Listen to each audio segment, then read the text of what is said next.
Dimulai tahun 1986, empat pemuda Tiongkok, Liang Wengen, Tang Xiaoguo, Mao Zongwu, dan Yuan Xinhua memulai usaha Lian Yuan Welding Material Limited di Maotang, Cina, Tiongkok dengan modal 60.000 yuan. 5 tahun kemudian, di tahun 1991, mereka mengganti nama menjadi Seni Group dan mulai fokus mengembangkan produk alat-alat berat.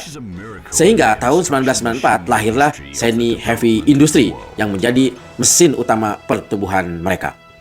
Dari Tiongkok, Seni melebarkan sayap ke Amerika Serikat, Jerman, India, Brazil, dan akhirnya masuk mendarat ke pasar Indonesia pada tahun 2011 hingga menanamkan investasi sebesar 200 juta US dollar dengan membangun pabrik alat berat di Karawang, Jawa Barat. 10 tahun kemudian, Seni semakin menggila di Indonesia. Tahun 2023 yang lalu, kembali berinvestasi membangun pabrik senilai 150 juta US dollar dan rampung di tahun 2024. Keputusan Seni ini bukan tanpa alasan, karena pasca pandemi beberapa tahun lalu, pasar alat berat di Indonesia melonjak, terdorong proyek infrastruktur pabrik dan hilirisasi komoditas seperti nikel, timah, dan batu bara. Bahkan data dari Perhimpunan Agen Tunggal Alat Berat Indonesia, Pak Abi, pada tahun 2022 secara keseluruhan merupakan penjualan tertinggi alat berat di Indonesia sepanjang masa, mencapai angka penjualan lebih dari 20.000 unit dalam setahun.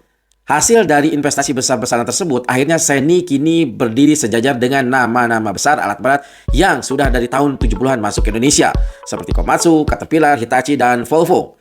Bahkan di segmen ekskavator, pangsa pasarnya sudah tembus 21% berkat strategi harga yang lebih kompetitif, kurang lebih 20% di bawah rivalnya brand Jepang, plus juga pembiayaan yang memudahkan pembeli. Selain itu, dengan membuka pabrik produksi lokal, ini Seni mampu memangkas biaya logistik, menghindari biaya masuk yang tinggi, dan mempercepat waktu pengiriman.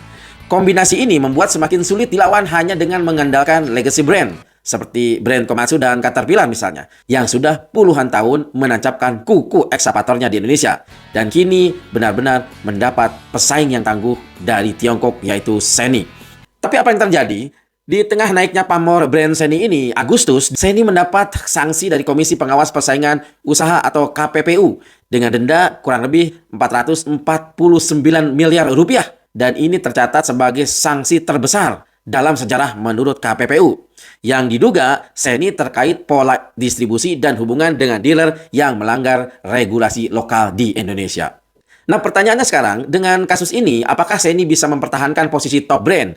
Atau justru akan menjadi batu sandungan negatif yang menurunkan kredibilitas branding Seni di pasar alat berat di Indonesia? Kalau menurut Anda gimana? Tulis di kolom komentar.